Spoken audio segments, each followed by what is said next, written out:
আসসালামু আলাইকুম দর্শক, আপনাদের সামনে একটু হাজির হলাম দিয়ে একটা কথা বলার জন্য। আমার কথাটা হচ্ছে, বাংলাদেশে কি এখন যে পরিস্থিতি, সামরিক শাসন কি আসবে? আর প্রশ্নটা শুনে হঠাৎ ভরকে গেলেন অথবা চিন্তা করছেন ব্যাপার কি। আমি এর উত্তরে আমার যেটা চিন্তাধারা সে একটু প্রকাশ করছি। আমি সেটা হচ্ছে, বর্তমান বাংলাদেশের যে প্রেক্ষাপট এবং পরিস্থিতি, তাতে সামরিক শাসন আসার সম্ভাবনা খুবই কম। কারণ সামরিক বাহিনী কখন ক্ষমতা নেয়? যখন সরকার অতি দুর্বল হয়ে যায়, জনসমর্থনহীন হয়ে যায়। এখন প্রশ্ন আসছে, বর্তমান ইউনূস সরকার তো নির্বাচিত সরকার না, তো জনসমর্থন এখানে ইউনূস সাহেবের তো থাকার কথা না। আমার এই ব্যাপারে আমি ভিন্ন মত দিচ্ছি।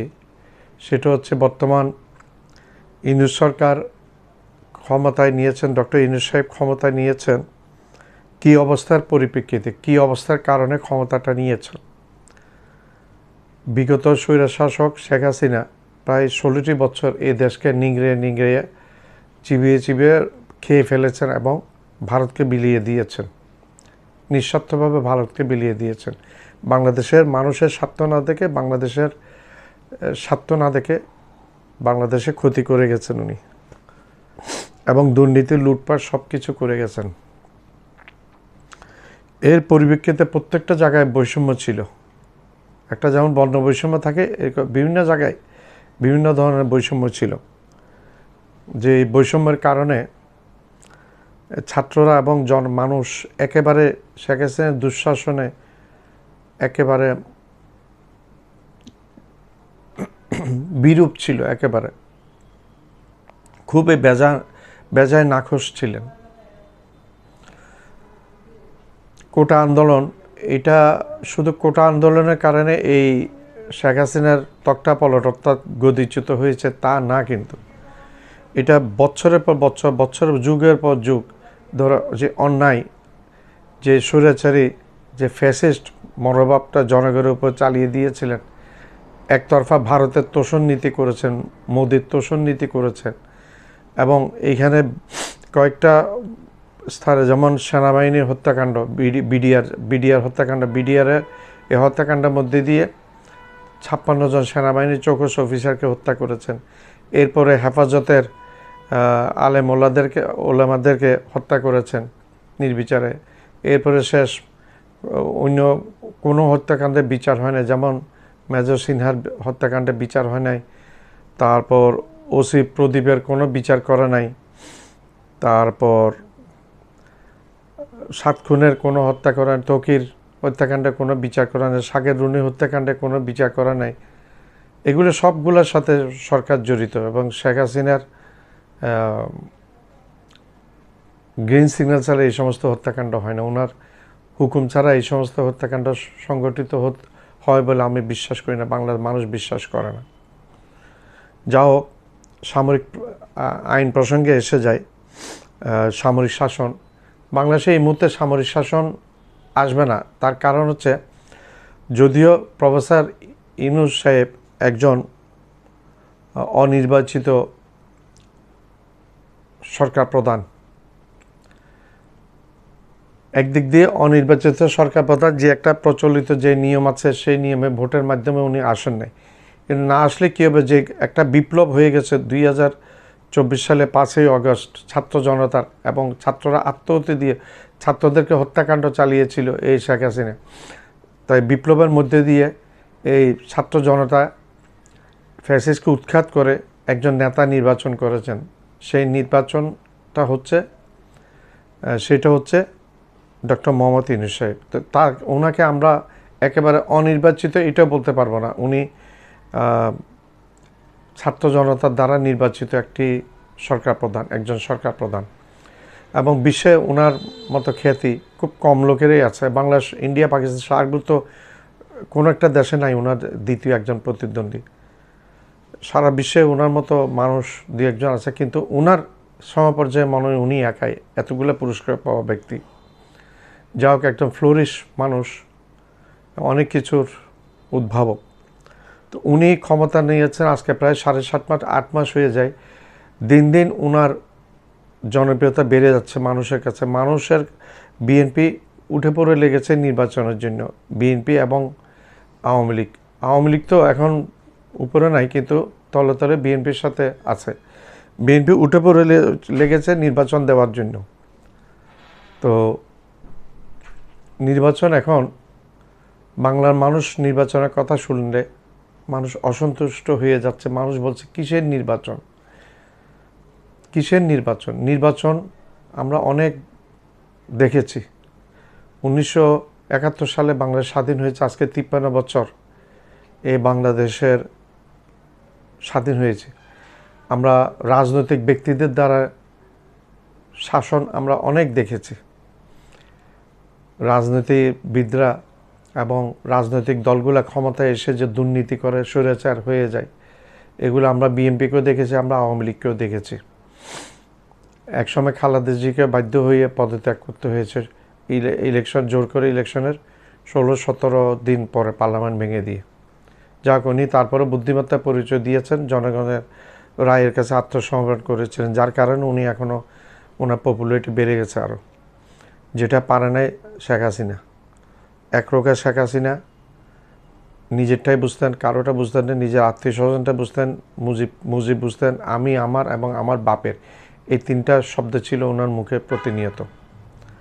যা হোক, এখন ডক্টর ইউনূস সাহেবের প্রতি বাংলাদেশের মেজরিটি মানুষের সমর্থন আছে। তো এই সমর্থনকে ডিঙ্গিয়ে ছাত্রদের বড় একটা অংশ, বড় না, মেজরিটি অংশ ডক্টর ইউনূস সাহেবের সরকার চাচ্ছে, এবং দেশে বিদেশে ওনার সমর্থন অনেক বেড়ে গেছে। যতই দিন যাচ্ছে ততই ডক্টর ইউনূস সাহেবের ক্যারিশমা উনি দেখাচ্ছেন। যেমন চীনে গিয়ে মিটিং করে চায়নার প্রেসিডেন্ট থেকে অনেক কিছু আদায় করে নিয়ে এসছেন, যা বাংলাদেশের ইতিহাসে কারো পক্ষে সম্ভব হয় না, সম্ভব হবেও না ভবিষ্যতে। ঠিক একইভাবে নরেন্দ্র মোদী ওনার সাথে কথা বলবেন না গো ধরেছিলেন, অনেক ভাব ধরেছিলেন, অহংকার করেছিলেন। সে নরেন্দ্র মোদী বিমস্টেক সম্মেলনে থাইল্যান্ডে শেখ হাসিনার সাথে ডক্টর মোহাম্মদ ইউনূসের সাথে নরেন্দ্র মোদী বসতে বাধ্য হয়েছেন, এবং অনেকটা পরাজয় হয়েছে নরেন্দ্র মোদীর। কোনো একটা বিষয়ে নরেন্দ্র মোদী এই 8 মাসে অনেক চেষ্টা করেছেন ডক্টর মোহাম্মদ ইউনূস সাহেবকে ফেলে দেওয়ার জন্য, হেয় করার জন্য। প্রতিটি জায়গায় পরাজিত হয়েছে নরেন্দ্র মোদী। নরেন্দ্র মোদীর পপুলারিটি ভারতেও দিন দিন কমে যাচ্ছে। এই শেখ হাসিনাকে আশ্রয় দেওয়ার ফলে বাংলাদেশের মানুষ নরেন্দ্র মোদীকে খুব খারাপ চোখে দেখছে, এবং বিভিন্ন কারণ আছে নরেন্দ্র মোদীকে বাংলার মানুষ ভালো চোখে দেখবে না। আমাদের বাংলাদেশের মানুষ ভালো চোখে নরেন্দ্র মোদীকে দেখবে না, এর বিভিন্ন কারণ আছে। তো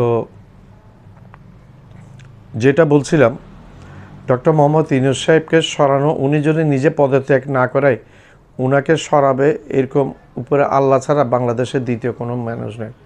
উপরে আল্লাহ ছাড়া বাংলাদেশের কোনো মানুষ নেই ওনাকে সরাতে পারবে, যদি উনি নিজে থেকে সরে না যান। উনি তো থাকবেন বলছেন না, কিন্তু এখন প্রশ্ন, যত দিন যাচ্ছে অত ওনার পপুলারিটি বেড়ে গেছে। উনি, মানুষ চাচ্ছে ওনাকে দিয়ে আগে সংস্কারগুলো করে দুর্নীতির যে লুপ হোলগুলো, রাজনীতিবিদরা এসে যে চুরি চামারি করে এবং দলবাজি করে, চাঁদাবাজি করে, চুরি করে, মন্ত্রীরা চুরি করে, বিদেশে টাকা পাচার করে, হত্যা, খুন, গুম, এই সমস্ত লুপ হোলগুলো যেগুলো ছিল বিগত 53 বছরে, এই লুপ হোলগুলা নেটে দিতে হবে, এগুলা বন্ধ করে দিতে হবে সংস্কারের মাধ্যমে, যাতে ভবিষ্যতে কোনো শাসক এসে আর করতে না পারে।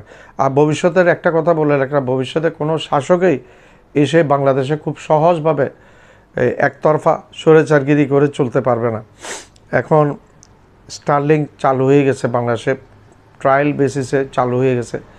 স্টারলিংক এমন একটা ইন্টারনেট ব্যবস্থা যেটা দেশের সরকারের কোনো নিয়ন্ত্রণ থাকবে না এটার উপর।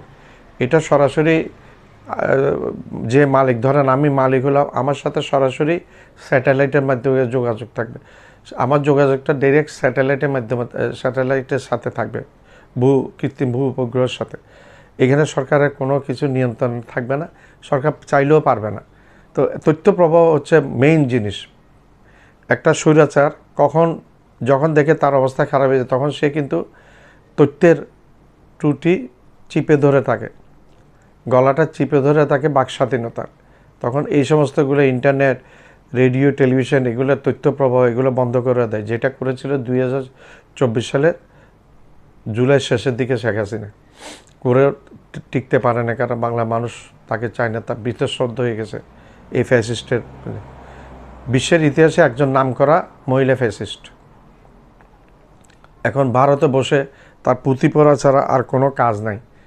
বিমস্টেক সম্মেলনে মোদিকে সরাসরি বলে দিয়েছে শেখ হাসিনাকে ফেরত দেওয়ার জন্য, কারণ সে অনেক হত্যাকাণ্ড চালিয়েছে, তার নামে মামলা হয়ে গেছে, অনেক মামলা। তো এখন সামরিক বাহিনী ক্ষমতা নিতে চাইলে সামরিক বাহিনী পারবে না ক্ষমতা নিয়ে রাখতে। দেশের মানুষ সেনা শাসন চায় না এখন। আর বিশ্বে গ্লোবালি আন্তর্জাতিকভাবে এগুলো স্বীকৃত হবে না। সেই সরকার সেনাবাহিনী ক্ষমতা দখল করলে বেশি দিন টিকতে পারবে না। বাংলার মানুষের বিপক্ষে গিয়ে, বাংলা মানুষ যেহেতু চাচ্ছে না, বাংলার মানুষের বিপক্ষে গিয়ে সেনাবাহিনী এটা করবে না, এই নির্বুদ্ধিতার পরিচয় দিবে না সেনাবাহিনী। আর আমাদের সেনাবাহিনীর জাতিসংঘে আমাদের ইউএন মিশন আছে, সেগুলি স্টপ হয়ে যাবে। আমেরিকা অনেক কিছু বন্ধ করে দিবে এইখানে। ব্যবসা বাণিজ্য, ইউরোপ, আমেরিকার সাথে ব্যবসা বাণিজ্য অনেক কিছু ঘাটতি হয়ে যাবে। এটা সেনাবাহিনীর পক্ষে সম্ভব হবে না দেশটা চালানো। এই জন্য বলছে। আর ইউনূস সাহেবের দিন দিন জনপ্রিয়তা বেড়ে যাচ্ছে। এখনও পর্যন্ত ওনার মন্ত্রিসভা কারো বিরুদ্ধে কিন্তু এমন একটা দুর্নীতি কোনো প্রমাণ পাওয়া যায়নি।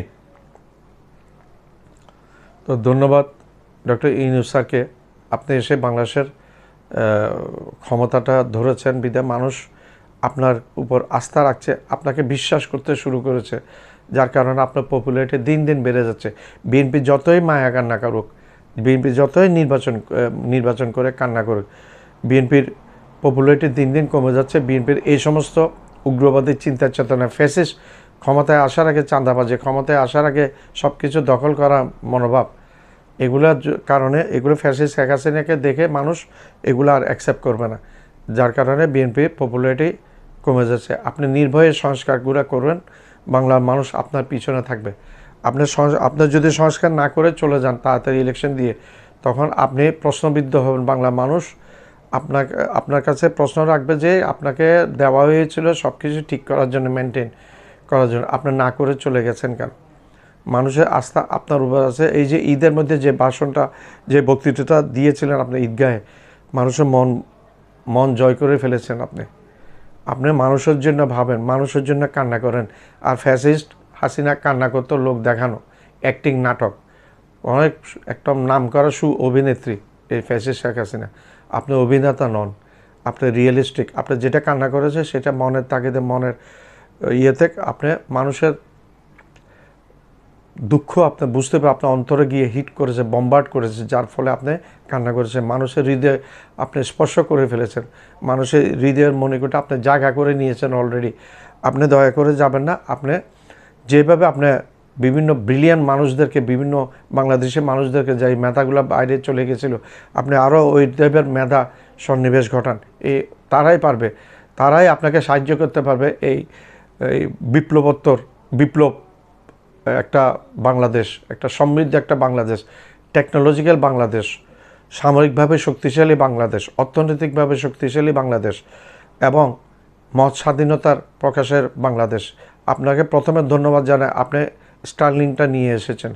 মানুষকে এখন যে সরকার আসবে, it will be difficult for the next elected government to run in Bangladesh, to run the Bangladesh with same like S Sheikh Hasina. No, if anyone like to run in same way like Sheikh Hasina, people will throw that government same like as Sheikh Hasina.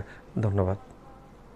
আমার চ্যানেলটা like করবেন, subscribe করবেন, share করবেন, bell আইকনটা press করবেন। Subscribe করতে ভুলবেন না।